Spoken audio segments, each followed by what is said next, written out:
Hello friends, हमारे polity के इस वीडियो में हमारा आज का टॉपिक है भारतीय संविधान का भाग एक।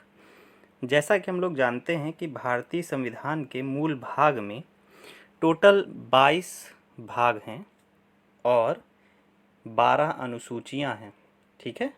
और 450 अनुच्छेद हैं इसमें वर्तमान में भारतीय संविधान में। तो हम लोग एक एक करके 22 भाग, जो कि बढ़ कर के 25 तक हो गए हैं, उनका अध्ययन करेंगे। तो आइए शुरू करते हैं अपना वीडियो। देखिए, भारतीय संविधान का जो भाग एक है उसमें 4 अनुच्छेद कुल दिए गए हैं। तो भारतीय संविधान का भाग एक आर्टिकल 1 से 4 तक, ठीक। तो भारतीय संविधान का भाग एक में कितने अनुच्छेद हैं? कुल 4 अनुच्छेद हैं।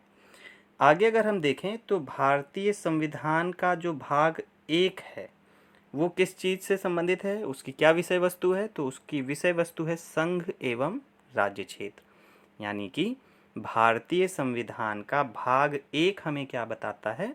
भारतीय संविधान का भाग एक संघ और राज्य क्षेत्र से संबंधित है। पहली प्रश्न यही हो गया। अब इसमें कुल कितने अनुच्छेद हैं? तो कुल अनुच्छेद हैं 4।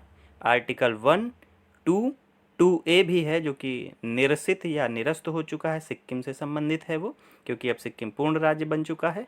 आर्टिकल 3 है, फिर आर्टिकल 4 है। तो आइए एक एक की हम लोग स्टडी करते हैं।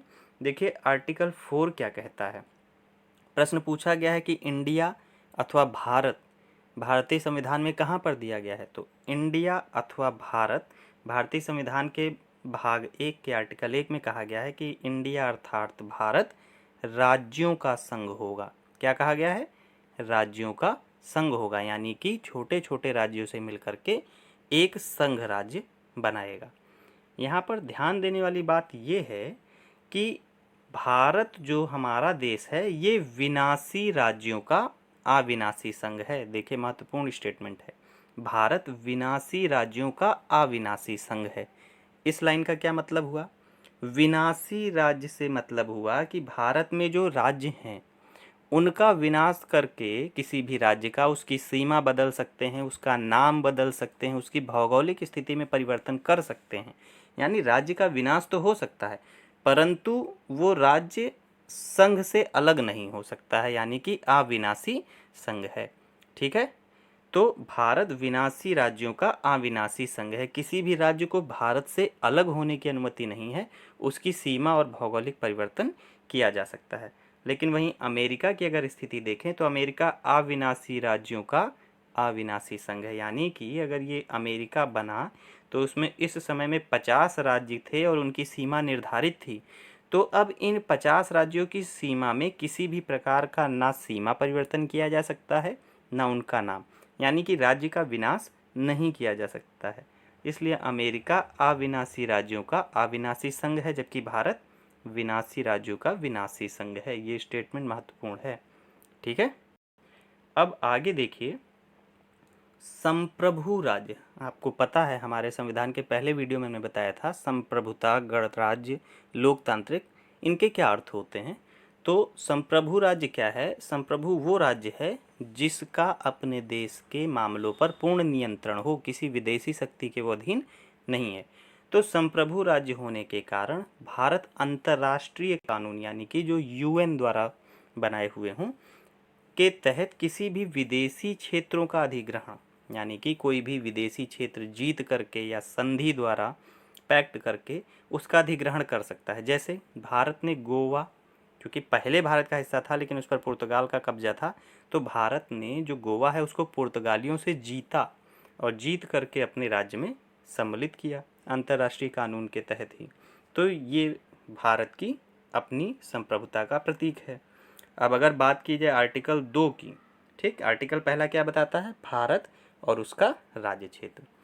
आर्टिकल 2 ये कहता है कि संसद, जो हमारी संसद है, यानी कि लोकसभा, राज्यसभा और राष्ट्रपति, तीनों से मिलकर बनती संसद, वो विधि द्वारा, यानी कि ऐसे नियमों द्वारा, ऐसे निबंधन, निबंधन का मतलब होता है ऐसे रिस्ट्रिक्शन और ऐसी शर्तें जो वो उचित समझे लगा सकती है, जिसके द्वारा वो संघ में नए राज्य का प्रवेश या स्थापना करेगी।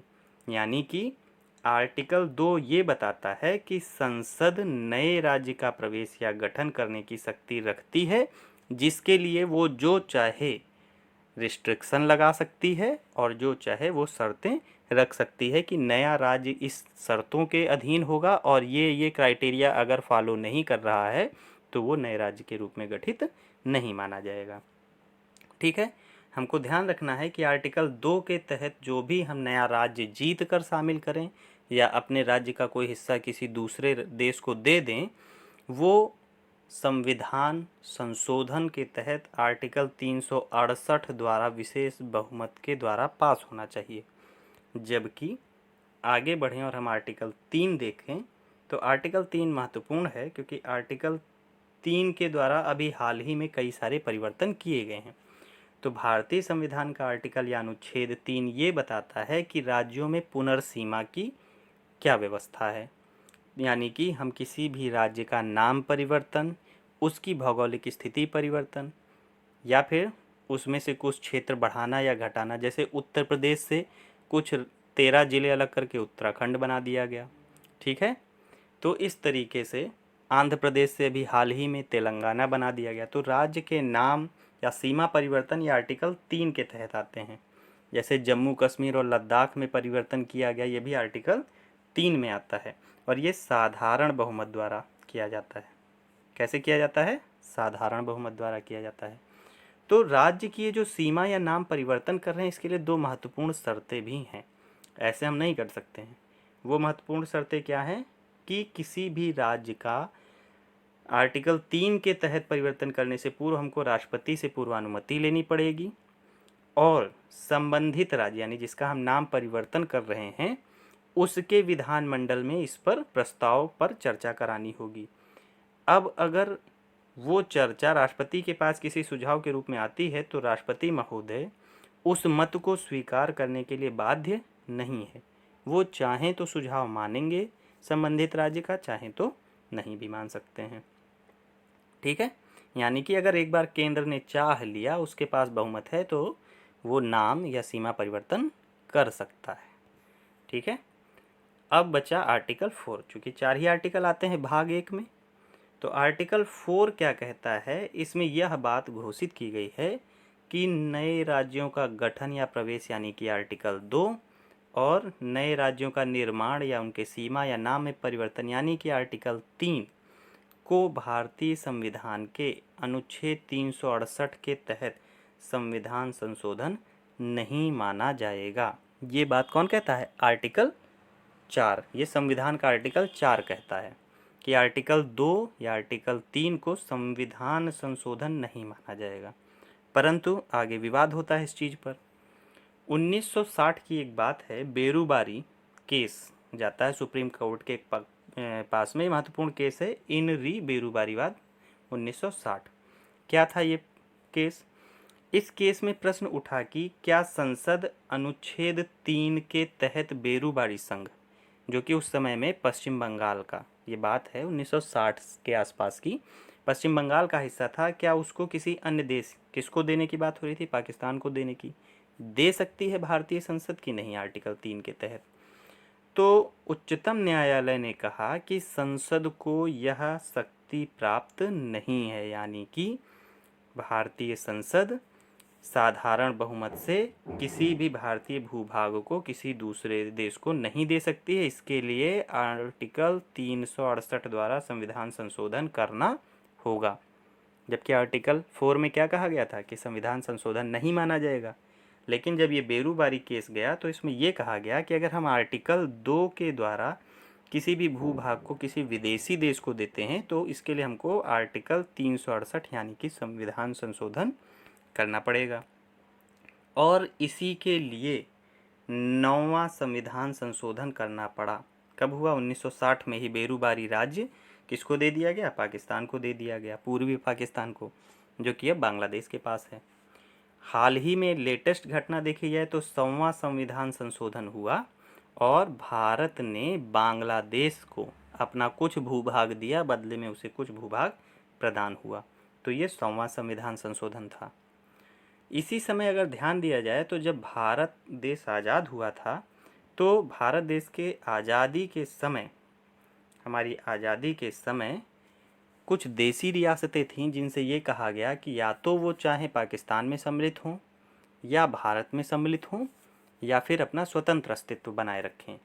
तो 552 देसी रियासतों में सबने भारत में लगभग मिलने का निश्चय किया, सिर्फ 3 को छोड़कर। उन 3 को कैसे भारत में मिलाया गया और उनके क्या नाम हैं, तो देखिए, हैदराबाद को पुलिस बल के द्वारा, यानी कि पुलिस फोर्स के द्वारा हैदराबाद के निजाम पर दबाव बना करके उसको भारत में सम्मिलित कराया गया। जूनागढ़ रियासत थी, उसको जनमत संग्रह, जा से जूनागढ़, जा से जनमत संग्रह, यानी जनता के द्वारा वोटिंग कराई गई और जनता ने कहा कि हम भारत देश में ही सम्मिलित होना चाहते हैं, उसके द्वारा कराया गया। और जबकि जो कश्मीर है उसको विलय पत्र के द्वारा। तीनों महत्वपूर्ण है, हैदराबाद पुलिस बल, जूनागढ़ जनमत संग्रह और कश्मीर को विलय पत्र के द्वारा, यानी कि कुछ संधि के नियम थे उनके द्वारा भारत संघ में जोड़ा गया। ठीक है, इस प्रकार कुल 552 देसी रियासतें भारत में शामिल हुईं।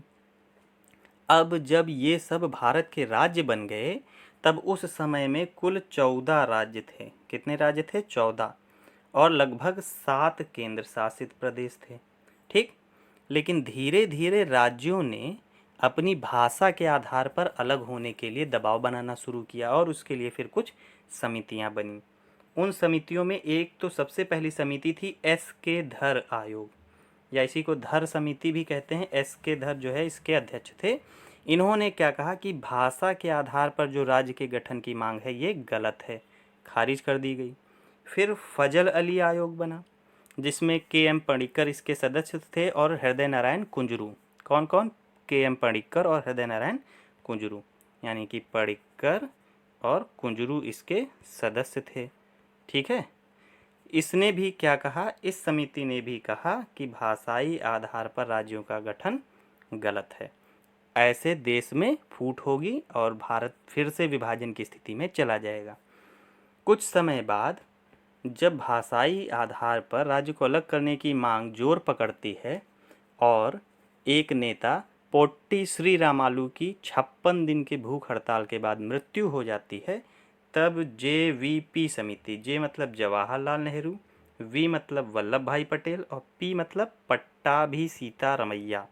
ठीक है, तो इनकी अध्यक्षता में जो समिति बनती है और कुछ समय बाद, तो आप ये समझ लीजिए कि एस.के. धर आयोग, फजल अली और JVP समिति का किस विषय वस्तु से रिलेटेड हैं, तो भाषाई आधार पर राज्यों के पुनर्गठन से।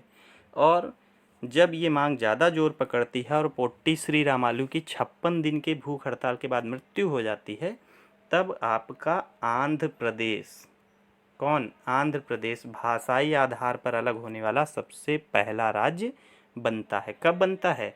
1953 में।